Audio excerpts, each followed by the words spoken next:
Hello, my name is Abhishek and you watching the AI चर्चा show. वो show जहां हम बात करते हैं हर संडे देश और दुनिया की सबसे क्रेजी एआई न्यूज और अपकमिंग एआई टूल के बारे में।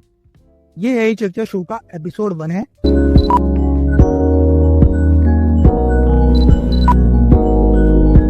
दिल्ली की द्वारका एक्सप्रेस पर लॉन्च हुआ है इंडिया का पहला full furnished AI traffic system. NHAI और आईएचएमसीएल ने मिलकर एक ऐसा सेटअप तैयार किया है जो 56 किलोमीटर तक फैला हुआ है और इसमें लगा हुआ है हाई रेजोलेंस कैमरे, रेडार यूनिट, स्मार्ट सेंसर और एक पावरफुल डाटा सिस्टम। इससे पहले क्या होता था, रेड लाइट फिक्स टाइम पर लगी होती थी, चाहे रोड खाली हो या भरा हो। लेकिन अब एआई खुद देखेगा जहाँ ज्यादा भीड़ होगी वहाँ पर ग्रीन लाइट ज्यादा देर तक चलेगी, मतलब स्मार्ट ट्रैफिक सिग्नल। और ये सिर्फ सिग्नल तक ही नहीं, 110 प्लस कैमरे कंटिन्यूसली चालान करने वाले मूवमेंट को रिकॉर्ड करते हैं, चाहे वो सीट बेल्ट नहीं लगाना हो, ट्रिपलिंग करना हो या बाइक चलाते हो मोबाइल पर बात करना हो। और इसका बेस्ट पार्ट है कि एनआईसी के ई चालान सिस्टम से डायरेक्ट कनेक्टेड है, तो गलती की और तुरंत चालान अपने मोबाइल पर आ जाएगा। बढ़ते हैं नेक्स्ट न्यूज की तरफ। ओला ने लॉन्च किया है अपना खुद का एक देसी एआई एजेंट, कुर्ती। अब ये वाली नहीं, कुर्ती एआई।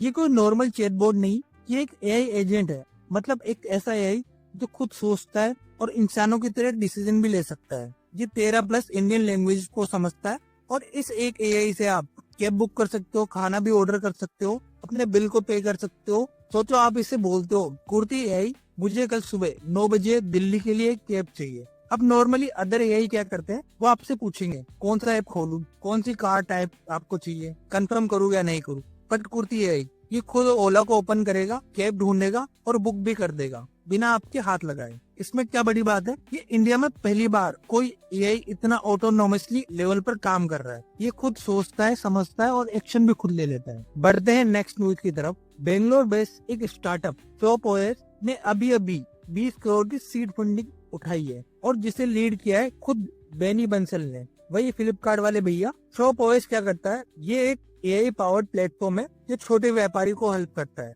अपना ई कॉमर्स स्टोर बनाने में और उसे चलाने और स्केल करने में। वो चाहे प्रोडक्ट इन्वेंट्री मैनेज करना हो, payment and delivery system handle करना हो या कस्टमर सपोर्ट हो। इसे ऐसे समझ सकते हो, शॉपिफाई और जारविस का एक देसी वर्जन। ये इंडिया के लाखों छोटे बिजनेस को जो ऑनलाइन आना चाहते हैं बट उनके पास टेक की इतनी नॉलेज नहीं है, ना इतना फंड है, उनके लिए काफी यूजफुल हो सकता है। Next news. चीन के बीजिंग में वो दुनिया का सबसे पहला humanoid AI robot football match, जिसमें 3 रोबोट की एक टीम थी और सामने भी 3 रोबोट थे, मतलब कोई ह्यूमन कंट्रोल नहीं था, सिर्फ एआई और मशीन का रियल मैच चल रहा था। हर रोबोट सीख रहा था हर सेकंड क्या करना है, बॉल कहाँ है, गोल पोस्ट कहाँ है, सामने वाला किधर भाग रहा है, ये सब ट्रैक कर रहा था। एआई डिसाइड कर रहा था किक मारनी है, पास देना है या ब्लॉक करना है। मतलब ये कोई PS5 का फीफा मैच नहीं था।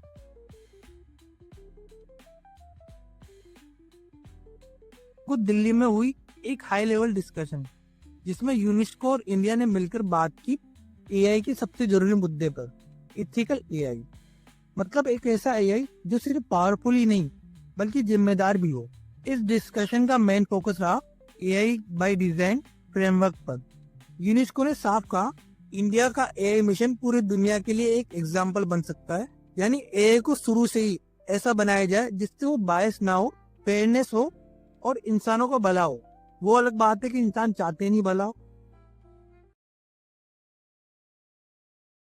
तो दोस्तों ये था एआई चर्चा का एपिसोड 1। अगर तुम यहाँ तक आ गए हो तो seriously thank you so much. ये सिर्फ एक वीडियो नहीं, ये एक शुरुआत है एक नई शो, द एआई चर्चा शो, जहाँ हम बात करते हैं देश विदेश की छोटी बड़ी एआई न्यूज के बारे में।